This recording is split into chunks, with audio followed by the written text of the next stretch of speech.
Good morning, students. Today we'll be learning the next part in your chapter 3 Managing Change, that is resistance to change. Now, the previous answer that you have studied with regards to changes process or the steps in managing change, and you have learned there are two forces that drive a change. One is the driving force, and second one is resistance to change. And what happens with these two forces?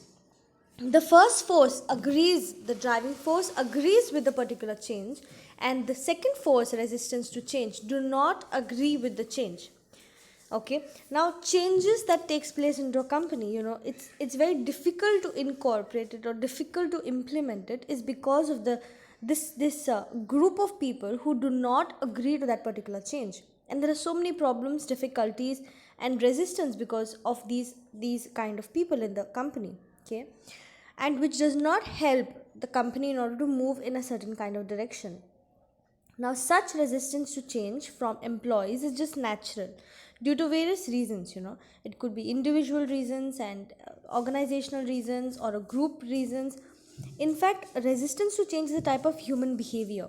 Okay, so man by nature resists to something which is unfamiliar, which is something which is new to them, right? If you students are being given like a completely new subject outside your boundary to study, will you be able to do that, or will you not fear of the subject? Right now, if suddenly in your bcom program something outside of the world is being introduced to you, like something from the science background is being introduced to you, so you will be in a difficult position in order to understand the fact that I'm studying this subject, and that subject has been introduced for you. You'll be in little bit in a position where you are not comfortable studying it, or you will fear that you're going to fail, right? Now, the same thing happens with an employee as well. The employees are accustomed to follow certain rules into the company. Now, an employee, what happens is that if some new change has been introduced and they have to follow the change, so the employees fear that kind of change into the company. So most of the resistance to change is psychological. If it's all mind, a mind fears something new, something that is unknown to us, and something that we do not know. Okay, you always see that, if something is told to you that you do not know, you will fear about it. You will have a certain kind of fear. It's all about human mind and psychology. Okay, so the management should keep the employees well informed of the possible organizational changes. So, if an organization is deciding a particular change that has to be bought in the company, so organization has to, condition the mind of the employees, saying that this possible changes can be bought, and you have to be well prepared for it. For example, a company is coming up with complete new software, and employees are not accustomed to it, or employees are not trained for it, so employees will have a fear that they might lose their job because of this software, and they might have a fear of losing that particular importance of the designation into the company. So therefore, a company, whenever they have a change that has to be brought up, they have to condition the mind of employees, or inform the employees, or train the employees for that particular change that has to be brought. Only then there would not be any group that resist change. So all changes are not resisted, students. Frankly, some changes are welcome. Like for example, if in a company they are planning to increase the workspace, so who would not agree with that, right? So they will be like okay with it, that they're gonna get more space to do their work, so they will be happy with that. So the customers look forward enough for new fashion. If say for example a company is coming up with a new product line and some new items, okay, so definitely customers will also be happy. So that's a change that a company has bought. So some changes, like frankly, they've been welcomed enough, and they appreciated as well. Okay, so you need to understand this topic, that we here are learning about resistance to change, that group of people, of employees who do not agree to some changes in the organization, not all, but some changes. So you need to understand that. Now, why they do not agree to it is because these are the factors. Okay, why they do not agree to certain change, or why they fight, why they have strikes, why they form groups in order to do hunger strikes, and they do not agree with that change, are because of some factors that influence them or affect them to resist that change. One is the individual factors, and second one is organizational factors. Okay, so first we're going to study about individual factors. There are three individual factors. One is the psychological factor, economic factor, and social factor. Now, individual factors, students, it is very common to find individuals resisting change. You know why? Because you as individual behave differently, right? And when you are in a group, you behave differently because you're influenced by other members of the group, isn't it? So therefore, an individual, will resist the change because of his psychological reasons. Okay, there are psychological factors that affect him, economic factors with regards to money that affects him, and social factors because because a human being is a social being. Okay, so resistance to change takes place because of certain factors that operate at individual level too. Okay, so people react differently to introduction of a change as an individual. Okay, because we sometimes overthink, we sometimes think that what this person might be thinking, or we fear so many things, right? So individual mind, only so many things are going on, and that is why we sometimes resist to a particular change. So first thing we're going to do is psychological factors, and these are all the psychological factors noted from A to G.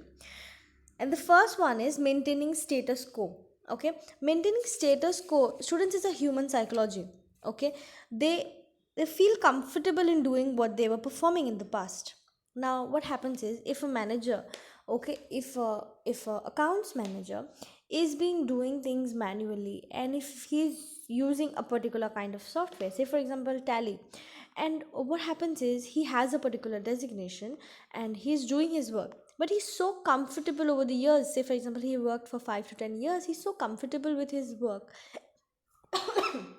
and suddenly, say for example suddenly say for example suddenly um, a, a new software has been introduced, like SAP software has been introduced, and the manager there, having the 10 years of experience, is in a very difficult situation, because as he's so comfortable with the monotonous work that he's to do, and then suddenly he has to learn something new. His designation is at danger, his work is at danger, and his status is also at danger. He might be demoted because of the skill that he does not have and what the situation actually demands.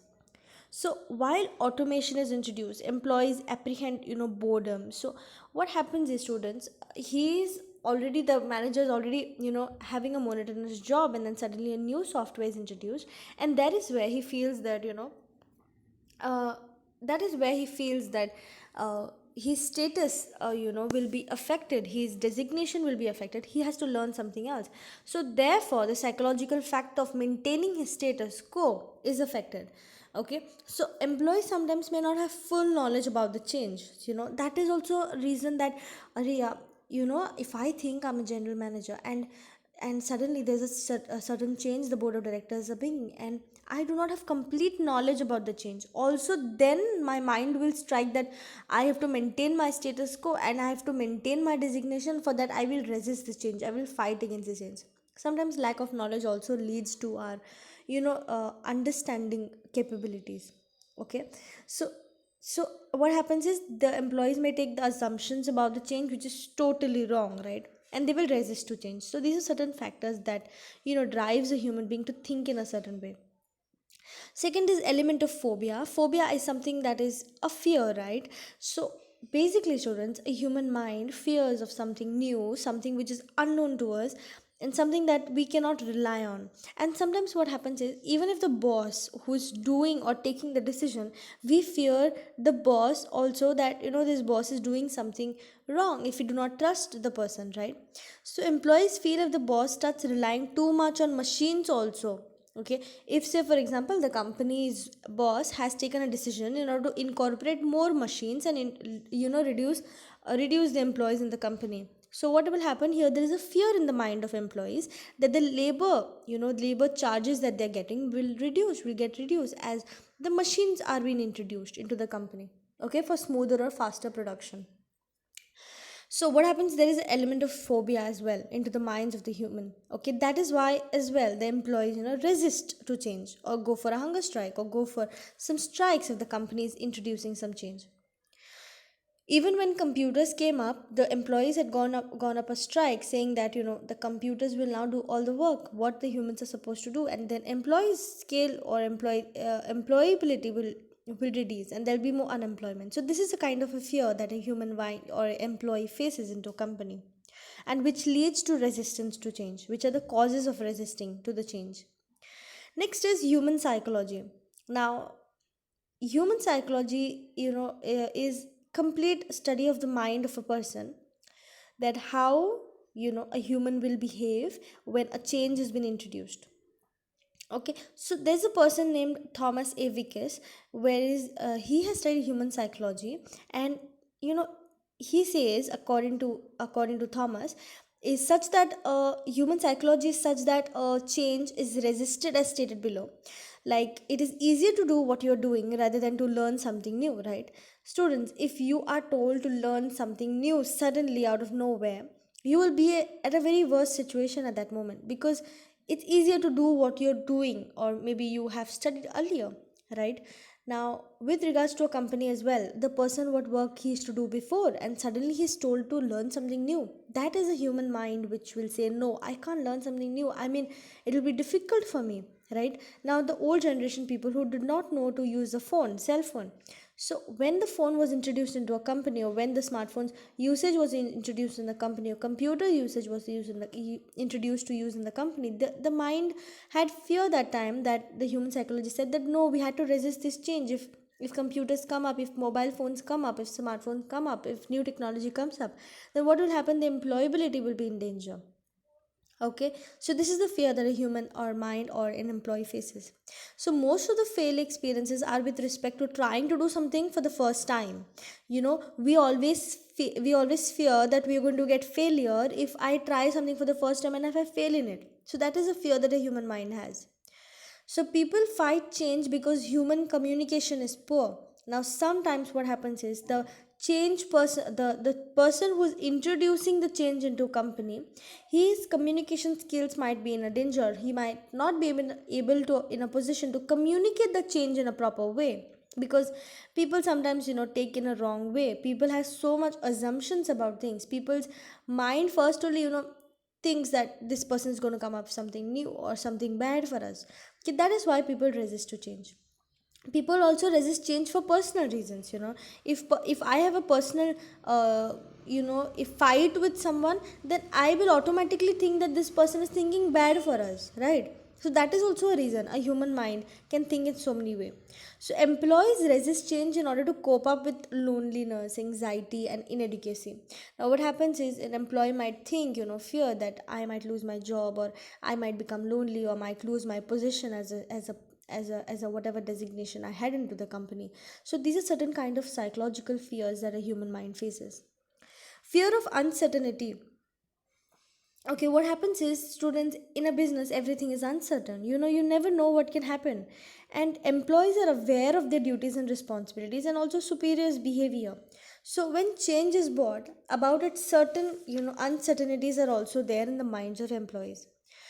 Students, everything is uncertain. Even a human being is so uncertain. You never know when a person can become happy, when a person can become sad, when a person can switch up, when a person can betray, when a person can ditch, and so many things other than that, right? So definitely, students, there's a fear of uncertainty. If there is a change, then what can happen, what cannot. So this is a human mind that fear, okay, that fears so much of uncertainties, and there is a fear that is why the employees go for a resist, or to resist the change.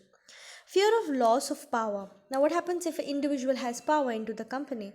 If there's certain kind of change, even if, say for example, the government changes, and the previous government was favorable to the company, and if the government changes also, then there is a fear of power with the company.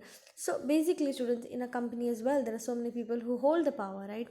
And if there's sudden change brought up, the people might fear that my powers are in danger. Okay, so a fear of loss of power is also there, okay, with regards to if there are new relations that is coming up into the company. So sharing authority, if say for example a company is having a merger with another company, so there might be ego problems, and then there will be like sharing of authority that is going to take place. So people fear that employees therefore resist certain kind of new change that has been taken place into the company, because they fear of loss of power. No faith in change agent. Now what happens here is, students,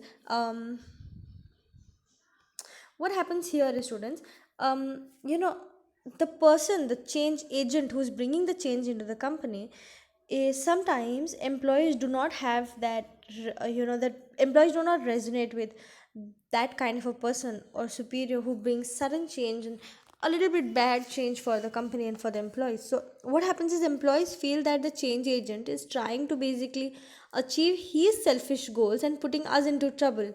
Okay, if the change agent is telling that there will be a change into the company with regards to machinery, with regards to new expansion, or with regards to something, maybe increase in the production line. So what employees feel that the change agent, if they have a personal fight with that agent, so they might feel that this agent is having a, you know uh, trying to remove his own selfish reasons, and he's trying to, whatever his reasons might be.